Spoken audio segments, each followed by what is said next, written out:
Ibungo, babanane, nangi damakta handaki exam se, nangne he pass tauraba, babanane, cycle lama lebi ni hai. Baba, hey gumba aina, fail hoirabadi. Adudi, babanane, nangi damakta cycle tara lebi ni hai. Karigina baba adudi, fail hoiraga cycle tara lebi daribo. Pass tauragane cycle lama khakta. Adu bora, nangne fail hoirabadi cycle tara lebi darido, nangine cycle yonana ba dukalama hangupige tawbanida.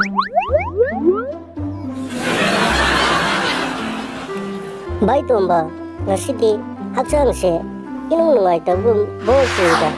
Ya nungai raba phagi amata tawrone.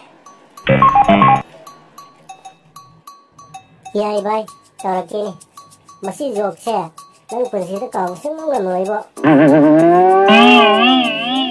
Adu dinang haironi.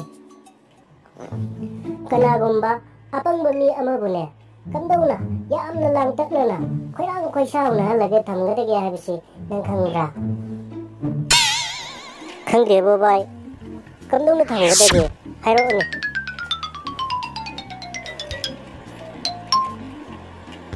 bai kamdauna thamgade ge hairo ni ai ngai dona rei bani sai de ge tumina rei de ga gino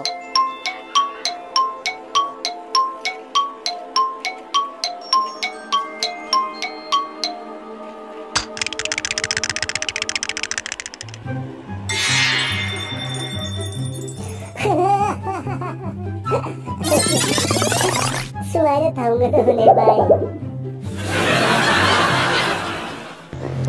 hai haima udaba kuire haima hai ai sunang ya udaba yamna kuire kamdige nang bu hujik kadai da leige haima ima baba ga punna laiminariye ima baba bu kadai da leige hujik ko haima ai ga punna laiminariye aduh nang bu hujik ko kadai da leige ba ima baba ga punna laiminariye harga hagi na tibi mase hagi karono ba asing dong tahay ba haima hagi na tiye aina hari base asing bani puado nangi yumdo kadai wai da leibano ba kadai da leibano ba ho akhoi gi yum lon na ba do yum thang na ba do adu ge hek mathang da akhoi gi yum lei ba hoi ne hari ne se na khoi gi yum thang na ba do yum lon na ba do ma khoi yum na kadai da lei ba akhoi gi yum lei ri do adu ge hek na kan da akhoi gi yum lon na ba do lei ba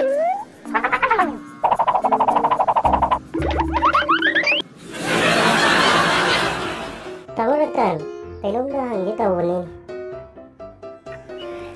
kari leirage kari no hangone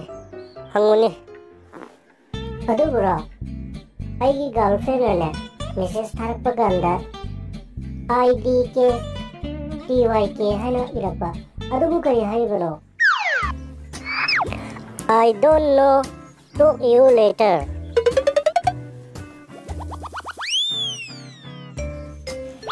hare adu di tamuratan horen free da leiba kan doina amula age salage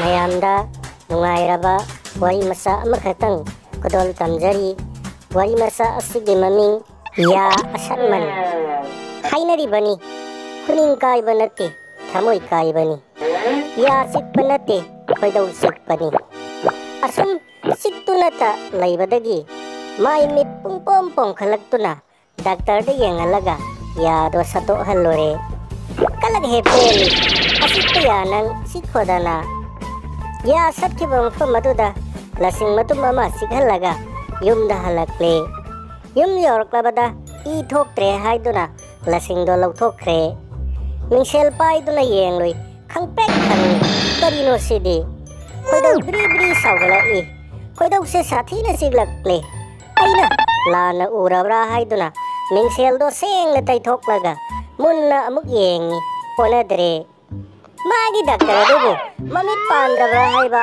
Maada halaga fadawni. Isa nupana tapna hanglai. Pabung, amuk kaidawrage? Hay, asikpa yaduna adum thamlaga siksu siktaba yado oina sapuk khene. Ha, khangpek khangna mamit sangtoklaga laukhalakpani. Isa nupana hena sawgatkre. Gari da tongkhat minaraga amuk ya satpagi klinik tana lakle. Daktar aduna thokna nonjana hairai.